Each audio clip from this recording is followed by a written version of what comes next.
بارگاہ رسالت معاب صلی اللہ علیہ وسلم میں درود پاک کا ہدیہ پیش کریں۔ اللہم صلی علی سیدنا و مولانا محمد معدن الجود والکرم وآلہ واصحابہ الکرام وابنہ الکریم وبارک وسلم صلاة دائمة سرمدا ابدا۔ رب ذوالجلال قرآن عظیم میں یوں ارشاد فرماتا ہے، اے رسول کیا آپ نے نہیں دیکھا ان لوگوں کو جنہوں نے اپنی خواہشات کو اپنا خدا بنا لیا ہے، اپنی خواہشات کو اپنا معبود بنا لیا ہے، جو وہ چاہتے ہیں اسی کے پیچھے بھاگتے ہیں، اس کی عبادت کرتے ہیں۔ اور اللہ تعالیٰ فرماتا ہے، اے نبی کیا آپ ایسوں کی سفارش کریں گے اور ایسوں کے آپ وکیل بنیں گے جو اپنے خواہشات کے پجاری ہیں؟ اور اللہ فرماتا ہے ان میں سے تو اکثر ایسے ہیں کہ انہیں عقل نہیں ہے، وہ جانوروں سے بھی بدتر ہیں، جو اپنے خواہشات کے پیچھے بھاگ رہے ہیں۔ شیخ اعظم سیدنا محی الدین ابن عربی رحمت اللہ تعالی علیہ، ان کی کئی چیزیں لوگوں میں ایسی بھی مشہور تھی کہ شیخ محی الدین ابن عربی ایسے ایسے الفاظ بول جاتے ہیں جو شریعت میں ہوتے نہیں ہیں۔ بہت سارے مسائل ان کے ہیں، لیکن ایک بار شیخ محی الدین ابن عربی بیٹھے ہوئے تھے، کرسی پر ہے، سامنے مریدین بھی ہیں، بہت سارے ملنے والے لوگ بھی آئے ہوئے ہیں۔ اسی اثنا میں انہوں نے ایک جملہ ایسا کہا، واقعی اگر آپ کے سامنے بھی ایسی بات آئے تو آپ بپھر جائیں۔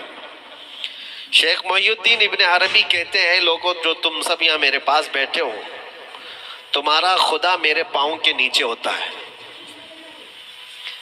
تمہارا خدا میرے قدموں کے نیچے ہوتا ہے۔ سب ظاہر سی بات ہے، جیسے ایسا جملہ سنا تو اٹھ کر کے لوگ بھاگنا شروع ہو گئے کہ آدمی کافر ہو گیا۔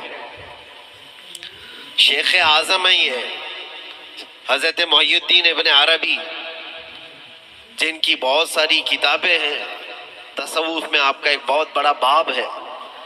لوگ اٹھ کر کے ادھر سے ادھر چلنے لگ گئے کہ ایسے ایسے جملے بول رہے ہیں، یہ محی الدین ابن عربی کو ہو کیا گیا، خدا پیروں کے نیچے ہوگا، کفریہ جملہ ہے۔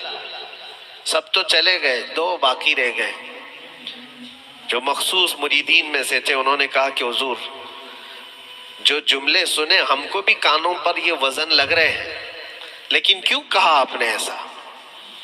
اس کا کچھ معنی ہے؟ آپ جیسے عظیم المرتبت بزرگ سے ایسا جملہ کیسے ممکن ہے؟ انہوں نے فرمایا کہ ان سب کو بھی تو یہ پوچھنا چاہیے تھا میرے بولنے کا مطلب کیا ہے۔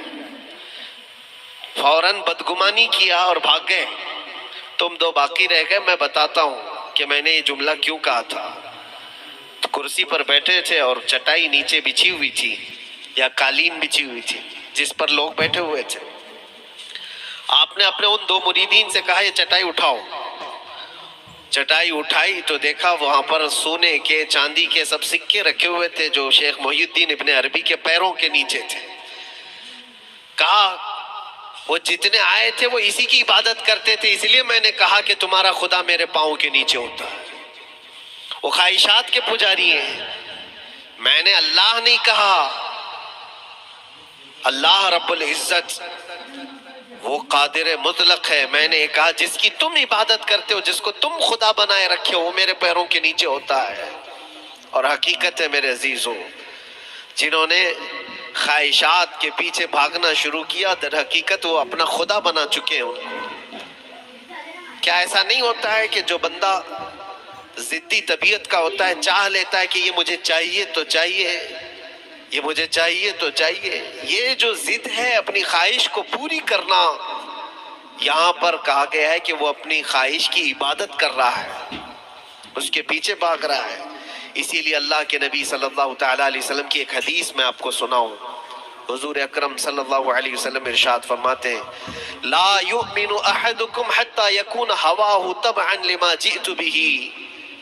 تم اس وقت تک پورے مومن نہیں ہو سکتے جب تک کہ اپنی خواہشات کو میری مرضی کے مطابق نہیں بنا دو گے۔